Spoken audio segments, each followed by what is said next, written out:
Hellblade is in a very weird position right now. A few weeks ago, Ninja Theory announced their third game in the franchise, called Senua, and even more recently, Xbox announced that they are getting rid of a few studios, Ninja Theory amongst them. It's funny and sad all at once because Ninja Theory has always struggled with their games, and the Hellblade franchise in particular, from the very beginning. From budget constraints to endless research to lacking enough manpower and resources to speed things up, to over-perfecting every corner of their games to a fault, making a Hellblade game has never been easy for this studio. Then came Senua, the new game in the franchise, and it seemed as if finally the studio would get a break. They already had an established character introduced all the way back to the first game in 2017. They had the groundwork already made with the second, the graphics, the animations. They wouldn't have to go through all of that again. All they had was to finally polish the gameplay so that Hellblade could stop being a tech demo and finally become a real game. And then came the announcement. Now, I wrote this script one afternoon as soon as I saw the announcement trailer because I was really excited and surprised, to be honest, because I was expecting the next Hellblade game to come out in 5 or 8 years, not 3. However, I had to rewrite the intro and a few other details throughout because of this wretched announcement. Let's get into it. Whether the game comes out next year or ever, there is a lot I want to talk about in this trailer that any Hellblade fan will be interested to hear, so without further ado, let us begin. The most obvious thing about this new game is that the developers seem to have expanded the gameplay from the second game. Hellblade 2 was heavily criticized due to how it streamlined the already weak gameplay from the first game, and this third installment seems to be addressing that. Already, from what we can see in this new trailer, Senua seems to be able to fight more than one enemy again as it used to be in the first game. She can also steal weapons from enemies, dual-wield axes and throw them, use two-handed weapons. The parry mechanic looks more like it did in the first game, and she seems to be able to do body attacks again to stagger enemies. It seems as if she is able to throw blazing scones and burn enemies too. Also, movement seems to be faster this time around with more traditional climbing mechanics. I'm not sure, but that is what it seems. But the thing that stood out to me the most was Senua crouch walking and doing a stealth takedown. Ninja Theory are surely edging me. I like that as a huge stealth fan, and it makes sense within the game. Hellblade is a dangerous world, and there were parts in both the first and the second game in which you had to move unseen. The only difference was that these sequences were mandatory and heavily scripted, not a complete mechanic within gameplay, as it seems to be now. Now, all of these things could very well be like it was in the second game, scripted events presented in a way that seems more complex than they turn out to be in the final release. Those that have been long enough in this channel will probably remember my trailer breakdown of Hellblade 2, in which I was theorizing that the game would implement a companion system because the trailer showcased one character jumping at an enemy that was fighting Senua, and this turned out to be just a scripted transition event from one enemy to the next during a highly scripted combat scenario, nothing else.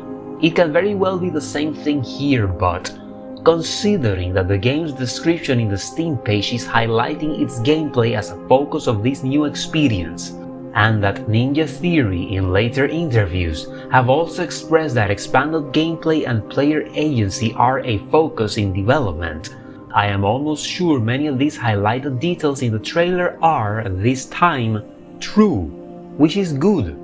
The game is still in development and some things are liable to change, but I think many of these core ideas will remain. They've also mentioned interconnected levels, which might better justify the faster movement. It seems we're going for a Metroidvania route even if the developers have clarified that the game will remain linear in its delivery of plot, and storytelling is still the priority. It will be interesting to see how much Ninja Theory balances gameplay expansions with the identity of Hellblade, because the whole point of Hellblade: Senua's Sacrifice, as described by its creator Tami Antoniades, was creating a game that embodied the suffering of someone with psychosis. The game was slow on purpose. It was never meant to be fun. So how will Ninja Theory balance this? Because, vision aside, Ninja Theory is currently owned by Xbox. They have to deliver products that make money, and even if a new company buys them and allows the development of the new game to continue, they still have to make money. Hellblade 1 happened because it was an independent game made by a very small group of developers with a limited amount of budget. However, they had a clear artistic direction, and it was a phenomenon critically and commercially, mainly due to how different it was at the time and how economical it was to make in contrast to most other games that came out during that time, in part due to its digital release.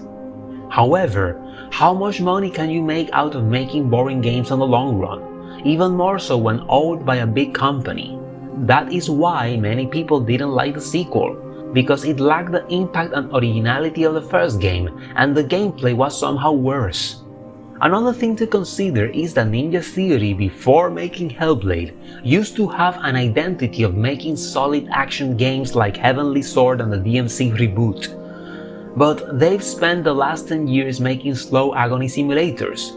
Will this new game bring together their old identity with their new identity? We'll have to see. Now, when it comes to story, the only thing we have is a 2-minute long trailer and the description of the Steam page, as well as some vague replies from Dominic Matthews. This is what the description in Steam is saying as of now. A Celtic warrior is trapped between life and death in a fractured vision of purgatory. In an action-adventure set in the Hellblade universe, Senua fights to reach the afterlife and reunite with those she loved and lost, battling forces that threaten all she believes in.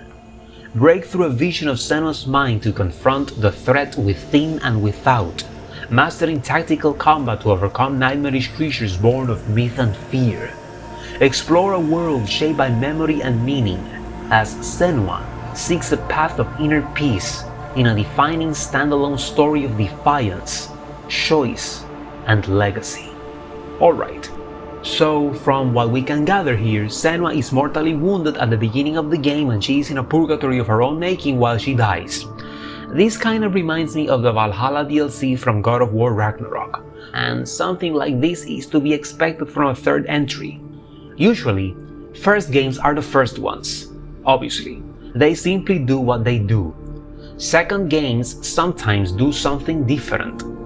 They change tone, or change the protagonist, or even change gameplay genres. And then, third games kind of bring together the first two. I suspect the new Senua game is trying to do just that. This might very well be a sort of retelling of the themes of Hellblade: Senua's Sacrifice with the Hellblade 2 ending and presentation. At the beginning of the trailer, we hear the voice of what I think is the Hidden Folk from the second game, telling Senua that she buried her past and left her people in the hopes that time would heal her wounds, but within the darkness, some binds cannot be broken. Hellblade 2 was all about Senua developing a new identity, one that made her feel stronger and in more control. In that game, Senua stops being the victim, but in doing so she realizes that she could easily turn into a victimizer as well, a person capable of hurting others as much as she was hurt by people in the first game. It seems that in this purgatory of her own making, she is reflecting on her life and possibly achieving a balance of identities. She must survive. She must not let the world sink her like it did to her mother, but she must also prevent herself from becoming a new Zinbel or Aleifir. This is perfectly encapsulated at the ending of the trailer, which presents Senua being drowned in her grief and guilt, only to rise up and face what seems to be Hela for the second time. This is interesting because Hela was always a reflection of the same Senua, a clash of contrasting identities. What will Hela stand for this time, I wonder? So, the question is, am I hyped? Simple answer, yes. Ninja Theory has proven that they can write good stories. Stories that honor their characters instead of beating them down to appease a confused and vengeful modern audience.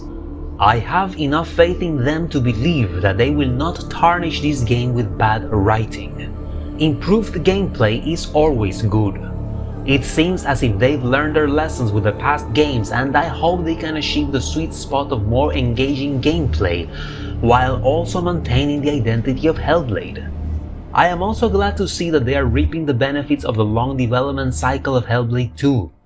That game took them about 6 years to make, and I fear that the next game would take them 6 more years because they would start developing a game for Unreal Engine 6 and try to make a game that is even more visually impressive than the second.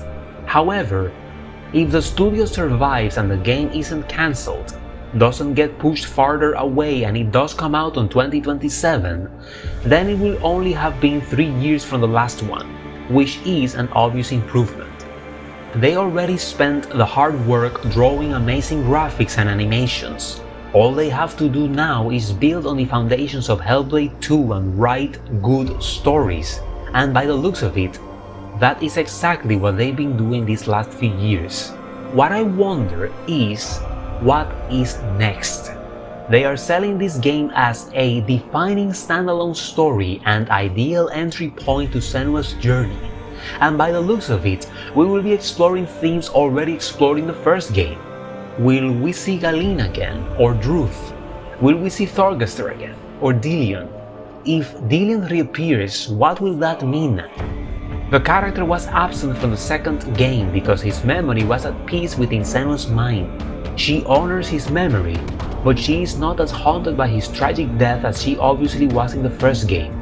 So what will a Dillion reunion be about in this game? Or maybe this is the Senua sacrifice for Thorgester's character, who knows. But once this game is over, what then? Will Senua die? I doubt that. They are naming the game solely after her, almost in a subtle rebranding of the IP. Dominic Matthews said that the change of name is because the story is solely about her, which is weird because Hellblade 1 and Hellblade 2 were solely about her as well. This franchise has always been about her, so my personal guess is that they are quietly rebranding the franchise from Hellblade to the very recognizable name and character of Senua.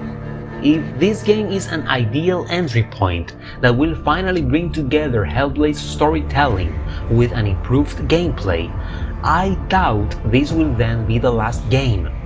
This game feels like a soft reboot of the Hellblade IP. They are not selling it as a remake of Hellblade: Senua's Sacrifice, but they are certainly going back to the roots of that game. They're using Senua's original look. We are once again in an adventure that takes place mostly within Senua's mind, like a second Helheim if you please. The combat looks more like it did in the first game, with a similar parry, multiple enemies and more magical abilities, which makes sense because we are fighting personal demons once more, so combat should be flashier again and not as grounded as it was in the second, in which we fight real-life enemies. Lost loved ones will be returning.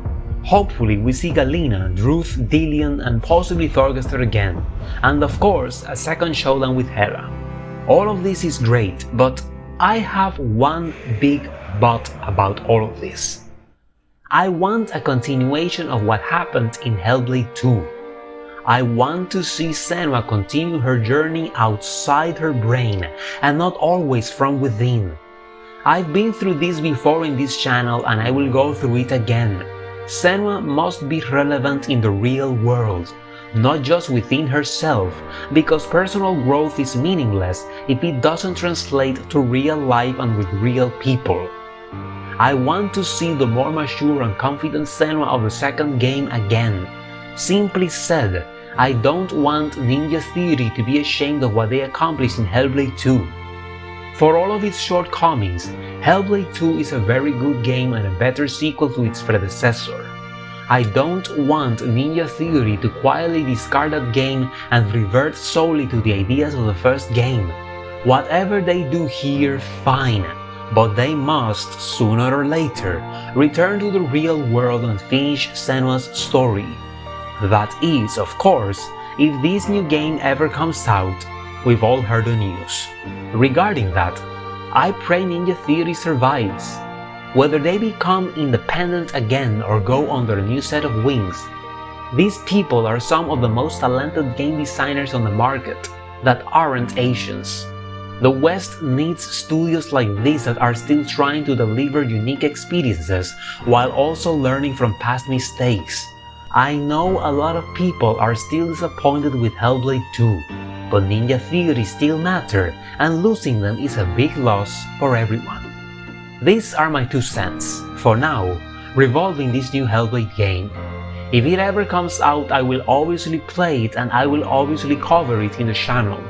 Hellblade is my channel's poster child. I love the first game and I will always defend the second, and I am almost confident that Ninja Theory will maintain the quality of the writing with this third game. If you love this franchise, you are right at home here. Subscribe, hit the notification bell, share this video and support me further by watching my review on Senua's Saga Hellblade 2, which I consider one of my best videos in recent memory. Hope you enjoyed, and until next time, stay safe.